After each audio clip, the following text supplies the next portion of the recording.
Et salut à tous les amis, j'espère que vous allez bien. Dans la vidéo du jour, on va installer un kit émetteur radio de chez Yokis. Alors, il se compose comme ça, en deux parties. Vous avez une partie pour l'émetteur et l'autre le récepteur. Et ce kit là, il permet d'allumer un éclairage et on peut l'utiliser sans fil. De toute façon, là, vous allez voir l'installation et on va tout voir. Et précédemment, j'avais fait une vidéo où je vous montrais comment installer un kit actionnaire Audace. C'est pour la marque Schneider. Et vous avez la vidéo, vous pouvez aller la visionner. Mais sauf que celui-là, pour moi, c'est une gamme au-dessus au niveau des possibilités que vous pouvez faire avec ça. Parce qu'en fait, là, il y a plusieurs modes que vous pouvez faire avec, que ce soit variation ou autre télérupteur, mais on va tout voir. Je vais vous montrer comment l'installer. Et si jamais les amis vous aimez bien mes vidéos, je vous invite à me le faire savoir en mettant un like, en vous abonnant, en me laissant plein de commentaires pour me partager vos expériences aussi. Et moi, ça me fait super plaisir de vous partager ma passion. Et je te laisse avec la vidéo et bon visionnage. Alors du coup, ici il faut savoir qu'on a déjà un disjoncteur qu'on a déjà installé là. Et là on a envoyé notre phase et le neutre directement vers notre boîte de dérivation. Et là, pour ce qui va se passer là, en fait là je vous montrais juste sur le tableau que là on a déjà notre disjoncteur, mais là tout va se passer sur notre boîte de dérivation parce que c'est là-bas qu'on va installer notre récepteur.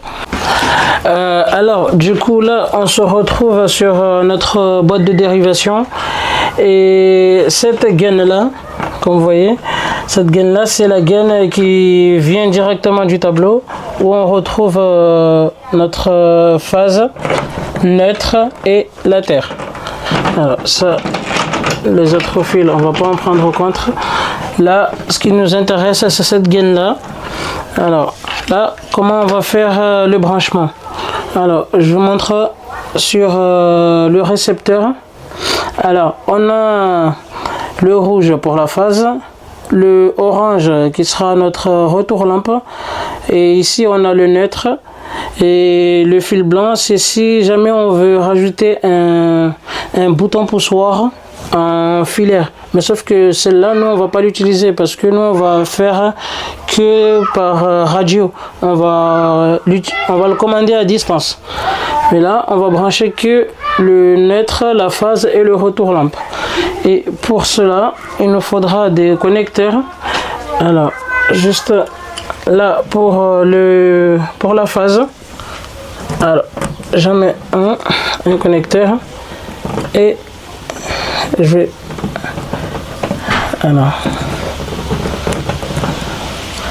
bon là je mets la phase comme vous voyez là, je vais le connecter et après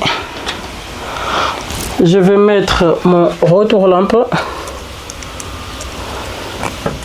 Alors on va utiliser la lampe, celui-là, la lampe du milieu c'est celui-là. Alors on met notre retour lampe et après il nous restera le neutre.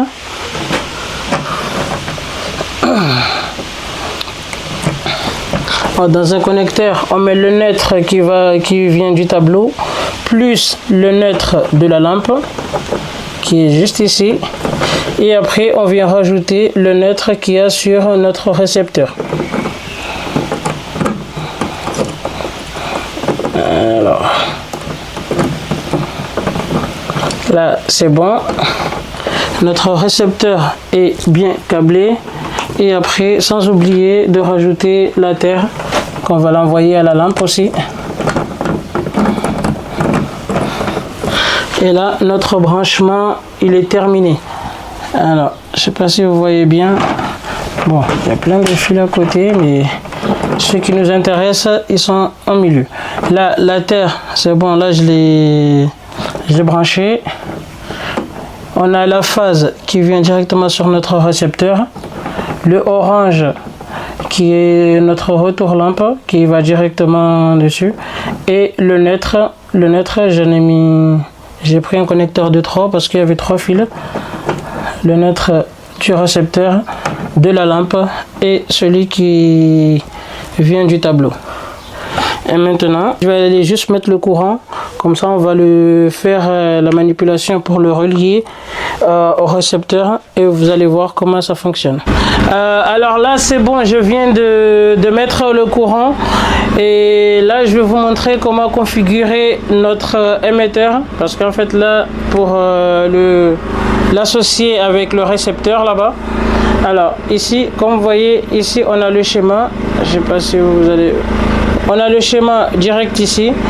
Et pour le relier à notre récepteur, en fait, il faudra juste mettre 5 impulsions entre le fil blanc, le blanc et le vert. Vous mettez 5 impulsions et dès que vous mettez 5 impulsions, ici là dans le petit trou, il y a une LED rouge qui va clignoter. Et dès que cette LED là clignote, vous venez ici, il y a un petit bouton sur le récepteur, vous l'appuyez et il va se connecter directement. Et après pour allumer l'éclairage, il faudra juste que le fil blanc et le vert se touchent. Là, ils se touchent une seule fois. Et normalement, notre lampe va s'allumer. Vous voyez, là, il suffit. Ils se touchent et on va éteindre la lampe. Je touche une fois, ça s'allume. Je retouche, il s'éteint. Et après, cela, ce qu'on va faire, on va juste le mettre sur un bouton poussoir. Sur un bouton poussoir, on va alors comme ça, on va mettre le blanc et le vert. Ça, dans un bouton poussoir, on met le blanc et le vert. Comme ça, ce qui va nous permettre d'appuyer, de l'éteindre et de l'allumer directement ici. Je mets une impulsion, j'allume et j'éteins. Vous voyez, c'est pas difficile. Et après, il faut voir sur la notice, il y a plusieurs configurations que vous pouvez faire, le mettre en mode variateur ou autre. Mais pour aujourd'hui, là, je voulais juste vous montrer comment on le câble, on l'associe, comme ça on peut allumer à distance. Là, je peux me mettre même à 2-3 mètres de là, à 10 mètres, mais il va s'allumer. Parce qu'en fait, là, il fonctionne par antenne radio. Du coup, j'ai pas besoin de mettre de fil. Et celui-là, après, je le mets directement dans ma boîte d'encastrement. Du coup, j'ai juste à mettre une impulsion, j'allume la lumière. Vous voyez comment ça fonctionne? Et voilà. Et les amis, c'est tout pour cette vidéo. Si jamais tu as aimé, je t'invite à me le faire savoir en mettant un like, en t'abonnant et en me laissant plein de commentaires. Ça me fait super plaisir. Et moi, je te donne rendez-vous pour une prochaine vidéo. Salut!